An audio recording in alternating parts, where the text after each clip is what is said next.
Na sua percepção, Deus também não é um Deus pessoal. Não, Deus, assim, a ideia é que, uma vez que ele é mais do que uma pessoalidade nesse sentido, Deus é pessoal. Ele é pessoal. Ele também é pessoal. Ele também é pessoal. Ele se manifesta para além das limitações da nossa visão de pessoalidade. Porque o que é um ser pessoal na nossa visão, né? É uma autoconsciência. Eu tenho uma limitação física, eu não posso passar para além do meu próprio corpo. Eu tenho uma limitação histórica de onde eu vivi e tal.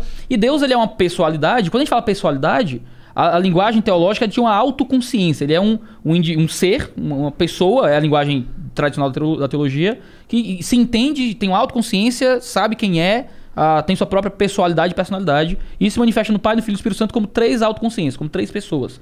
E veja, se você fala de um Deus em 3 autoconsciências, em que cada autoconsciência, cada pessoa é totalmente Deus, mas os 3 são totalmente Deus e um está contido no outro, a gente começa a conversar um pouco sobre o que você está dizendo.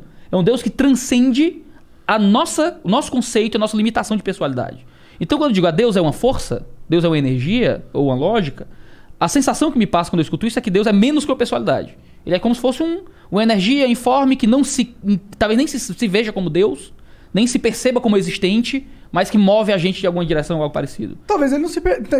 Concordo, é meio um pouco essa minha visão. Talvez ele não tenha a nossa percepção de Deus. A gente tem uma percepção... Talvez ele só tá... Deus só esteja existindo e nem sabe que ele criou tudo isso, tá ligado?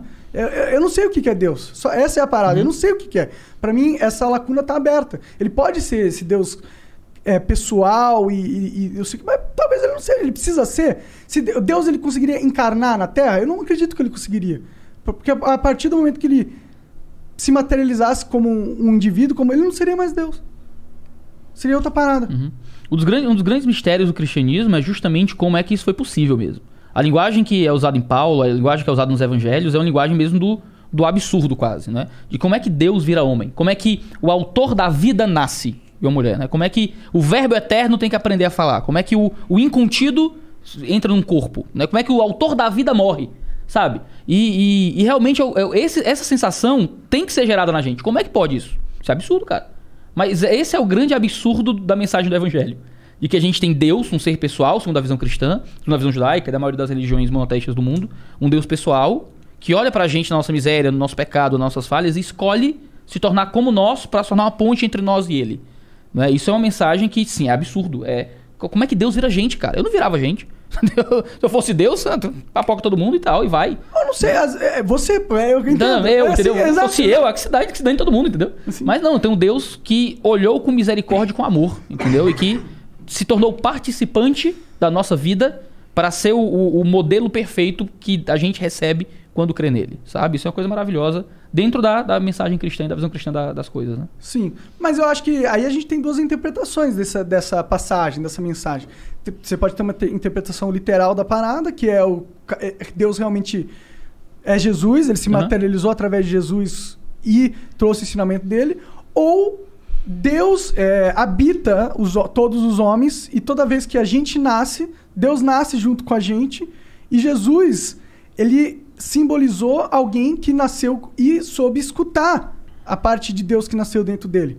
Não que ele seja Deus em si, mas sim que ele seja um avatar daquele que se aproximou, pelo menos na nossa história da humanidade, ao máximo daquilo que está dentro de todos nós. É uma teoria muito bonita. Só que não é o que ele diz acerca dele mesmo nos evangelhos, mas né? É que a interpretação do que ele diz é muito aberta. Não dá pra você... Em algumas coisas, com certeza. Sim. Não é? Quando a gente vai lendo a mensagem dos evangelhos, vai lendo tudo que a gente tem sobre Jesus, né? Que é a Bíblia e alguns relatos históricos um pouco difusos, mas a Bíblia é o principal relato histórico sobre Jesus. A gente encontra um Cristo que fala de si mesmo, não é? Que fala acerca de si, e algumas vezes ele fala parábolas, coisas difíceis de interpretar e tal, mas é isso ou é aquilo, e os teólogos ficam se matando e justificando seus salários, de ficar tentando descobrir o salário, o que é essas coisas, né? Mas a maior parte da mensagem do evangelho é uma coisa muito simples. A maioria das pessoas... o grande problema é a tradução, né? Às vezes você pega a tradução bíblica mó arcaica, mó difícil e tal. Mas a Bíblia foi escrita no Novo Testamento em um grego chamado grego vulgar. É o grego koiné. Não era o grego clássico dos filósofos, era o grego do povo. Então, o Novo Testamento era um livro fácil de ler. Qualquer pessoa entenderia o que estava escrito ali. Claro que tem a barreira de tradução, aí você às vezes pega uma tradução muito arcaica, é difícil. Já existem hoje, muitas traduções são muito fáceis, não é? Nova tradução da linguagem de hoje, nova versão transformadora, a mensagem e tal. Alguns parágrafos de traduções que repetem essa facilidade do texto, né? qualquer pescador, qualquer pessoa letrada, qualquer um que ouvindo a leitura do Novo Testamento, entenderia o que está sendo dito ali. Porque é um texto fácil, simples. Não foi feito para ser um texto cheio de metáforas e coisas obscuras e conteúdos para colocar aqui o texto e fazer e achar a mensagem oculta da Bíblia. Não é nada disso. É uma narrativa muito simples. Um cara nasceu, cresceu, alegava ser Deus, dizia que as profecias do Antigo Testamento eram sobre ele, fez um monte de milagre para provar que ele realmente era divino, morreu, disse que ia ressuscitar, ressuscitou, e 500 pessoas e várias pessoas lá na Galileia testemunharam isso e escreveram dizendo que não, a gente viu isso acontecer, né? E quando colocaram eles diante de uma cruz romana, pô, você nega e diz que é mentira, ou eu te mato, disseram, não, pode me matar porque não é mentira não, né? E morreram por isso. Esse relato apresenta um Jesus que se coloca como o único Filho de Deus, como o enviado do próprio Senhor, não é? E isso é muito diferente daquilo que ele mesmo fala sobre os cristãos que recebem de Deus quando encontram conversão, ou mesmo da chamada imagem de Deus que está em todos nós, né? Todos nós somos criados à imagem de Deus, o monarca é a imagem de Deus, o Igor é a imagem de Deus, a equipe aqui toda é a imagem de Deus. E essa imagem foi quebrada pelo pecado. A gente pecou, né? E os nossos pecados, nossas próprias escolhas, fazem com que a gente corrompa essa imagem em nós, né? Então há todos os dias uma luta pela imagem dentro da gente, né? Existe um bem e o mal no nosso coração, existe um certo e um errado. Por mais que os valores mudem de pessoa para pessoa, há uma lei escrita no nosso coração que é comum a todos os homens. Pô, matar é ruim, brother. Quem mata geralmente é uma galera particular da sociedade que é excluída e tal. Estuprar é horrível. Se colocar contra os outros, roubar o que é dos outros é ruim. Então, e isso é comum a muitas culturas, né? Porque existe uma coisa, um imperativo uma lógica moral universal que rege todos nós. Imperativo moral que existe dentro de nós que vai mudando de pessoa para pessoa. Uns são mais abertos, outros menos. A sociedade vai criando outros valores. Ou a gente vai aprendendo valores ruins também, dependendo do contexto social. Claro, se sacrificava pessoas, virgens isso, e tal, exatamente. Cara. Até hoje, tem tribo indígena que sacrifica criança. No Oriente Médio tem mulher que tem que morrer junto com o marido. Assim, essas loucuras todas, né? Então, assim, a gente tem um Cristo que se diz Deus. C.S. Lewis, ele escreveu um livro chamado Cristianismo Puro e Simples. O cara escreveu Crônicas de Nárnia. Que ele diz que só existem 3 possibilidades sobre Jesus. Ou ele era louco, ou ele era mentiroso, ou ele era Deus. Porque se chega um cabo aqui e diz, brother, eu sou Deus. Pensa no Henrique Cristo. Sabia que ele ia trazer o Henrique Cristo. Se o Henrique Cristo chega aqui e diz, brother, eu sou Jesus, ó pai. Só tem 3 paradas possíveis pro Henrique Cristo. Ou o cabo é doido, crê fielmente que é Deus sem ser, então é pirado. Ou ele é mentiroso, tá num personagem há muito tempo, que ele sabe que não é Deus, mas finge que é. Ou ele é Deus.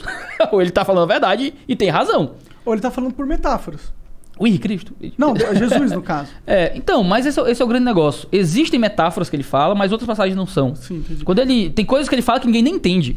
Ele chega assim, gente, eu sou o caminho, a verdade e a vida. Ninguém vem ao Pai a não ser por mim. Aí Tomé olha e diz, Senhor, mas a gente sabe nem pra onde é que o senhor tá indo, avalie qual é o caminho. Né? Que história é essa de caminho? Ele vai dizer, Tomé, quem me vê o Pai, sabe? Ele tá o tempo todo explicando com clareza aquilo que ele tá vivendo. Eu acho que você ter que forçar a aceitar milagres ou aceitar o sobrenatural numa mente cética moderna, não acho que é o caminho para a religião.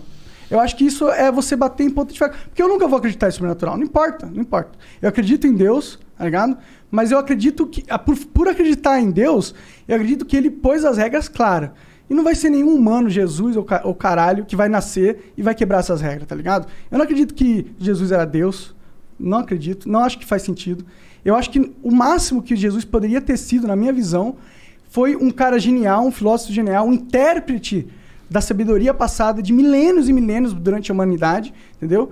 E esse cara teve a genialidade de condensar essas histórias e ser um avatar para elas, pelo qual eles pode ter criado uma organização na época que perdurou até hoje e ela foi muito importante para nossa sociedade. Mas eu nunca, na minha visão de vida, nunca vou conseguir imaginar Deus ou Jesus como um mago ou alguém que realmente tinha poderes de transformar água em vinho e tal. Eu imagino ele, eu acho que a sabedoria divina, a verdadeira beleza dessa porra não é que Deus vai dar poderes mágicos pra gente, entendeu? É que se a gente conseguir realmente parar pra pensar o que é Deus de verdade, e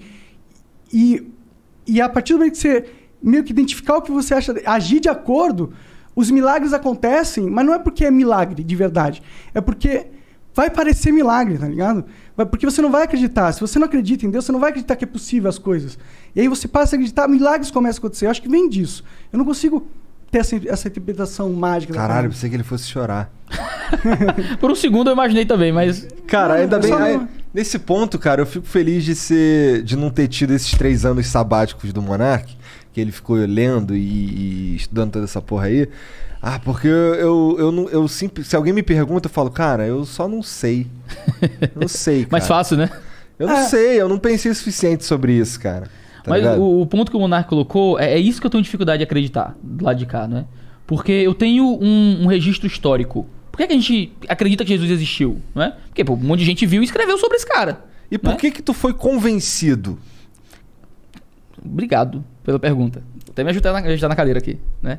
E é isso que eu ia entrar justamente nesse sentido. Cara, eu tenho um relato histórico. Imagina, por exemplo, se eu digo assim, galera, tem uma bomba debaixo da mesa aqui. Tem uma bomba. O que é que você faz alguma coisa com isso? Você averigua se a bomba tá mesmo, ou você confia no que eu tô dizendo. Eita, o Iago é uma fonte confiável, ele não ia dizer isso só de sacanagem, e a gente confia na fonte, né? A gente, quando recebe uma informação, a gente faz alguma coisa com ela, geralmente. Eu tenho um documento. Esse documento foi escrito por alguém, sobre outro alguém, não é? Esse documento é o Novo Testamento. Esse Novo Testamento fala que teve um caba que nasceu, viveu, fez um monte de coisa impossível pro ser humano, ressuscitou morto, curou aleijado, pregou o evangelho pros pobres, é o que tá escrito lá, não é? E esse cara dizia que era Deus. 4 livros diferentes. Né? Mateus, Marcos, Lucas e João, né? São os 4 relatos do Evangelho. Que apresentam Jesus de uma perspectiva complementar, mas o Mateus está mais voltado para convencer os judeus, João mais voltado para convencer os gregos, Lucas fala um pouco mais do aspecto dos ensinos de Jesus, Marcos da história de Jesus. Então existe motivos para existirem 4. Representam perspectivas um pouco a públicos diferentes, digamos assim, né? Então a gente tem esses evangelhos dizendo isso. Fora Paulo, fora Pedro, fora os apóstolos que escreveram outras coisas e tal. Um outro documento histórico que cita um Jesus que existiu e tudo mais. Então a gente tem esses relatos. Esses relatos foram escritos para dizer que teve um cara que dizia que era Deus, que ele ia levar os meus pecados, que ia me juntar com Deus, que ia limpar toda a maldade do meu coração. Eu ia continuar sendo um pecador miserável, mas que por causa da justiça dele, eu ia poder ser unido novamente ao Senhor. É isso que o cara disse. O cara morreu e ressuscitou para provar isso. É o que o relato diz. É um relato que, se eu acreditar nele, eu tenho que acreditar que que Jesus é Deus, que Deus é pessoal, esse negócio todo que a gente está conversando. Se eu acredito no relato, como está lá, eu preciso acreditar no cristianismo corrente, né, e ortodoxo. A não ser que eu tente... não, mas o relato talvez não signifique isso. E esse eu acho que é o problema. É mais coerente para mim ser um cristão e crer na Bíblia de forma tradicional, ou ser um ateu, mas achar que a Bíblia é falsa. Ponto. Entendeu?